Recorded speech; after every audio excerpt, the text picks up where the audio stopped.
Hey, it's Ben Greenfield from the Rockstar Triathlete Academy. Now, I know there's many of you who live in cold weather climates, like me here in chilly Spokane, Washington, but you want to do a warm weather race. For example, I'm getting ready for Kona right now. There are those of you who want to go race Thailand or Singapore, or maybe even just Florida or California, and you live in a cold climate. So I'm going to show you one of the things that I do for at least 4 weeks leading up to a hot race to get myself ready to rumble in those hot and humid conditions.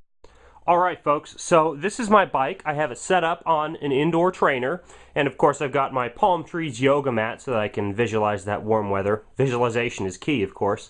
Alright, so we have our bicycle set up on the trainer, and over here on one side of the bicycle, set up so that I do not clip it with the pedal stroke, is a humidifier. Okay?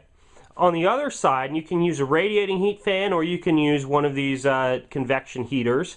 Basically, either way, you'll want a humidifier on one side, a heater on the other side, and then if you look at what I'm wearing here, I've basically got 3 layers on my upper body as well as a hat on to eliminate cooling from the head, and I've got 2 layers on my lower body down here with some tights and also another layer underneath that.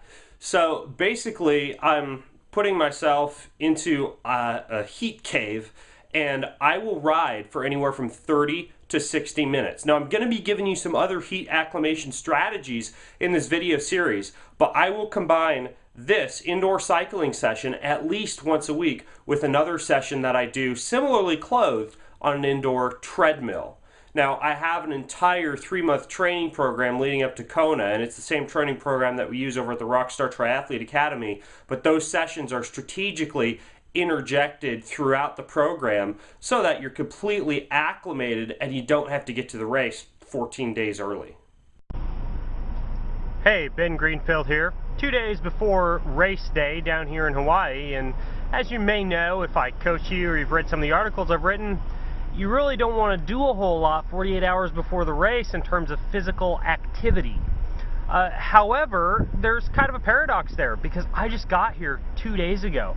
I need to heat acclimatize. I got to get my body ready for the rigors of the hot Kona course in just 48 hours.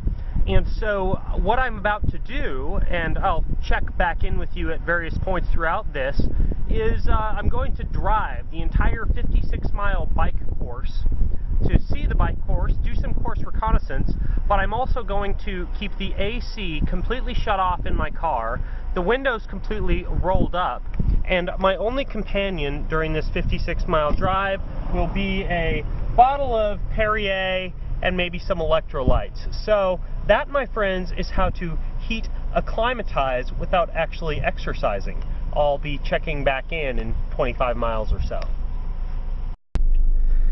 Hey, I'm 25 miles in. I don't know if you can see the sweat on my face, but you can see it here, beaded up and down my arms. My pants are all wet, and my legs are dripping with sweat. It's very hot.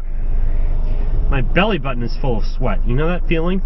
But just to prove to you that I made it up to Hawi, here's the sign that says Hawi, as Hawi turns. Something like that. And anyways, I am here. I'm actually going to get out and walk around Hawi for a little while, but man, this heat acclimatization stuff, this heat training, whew, it's tough.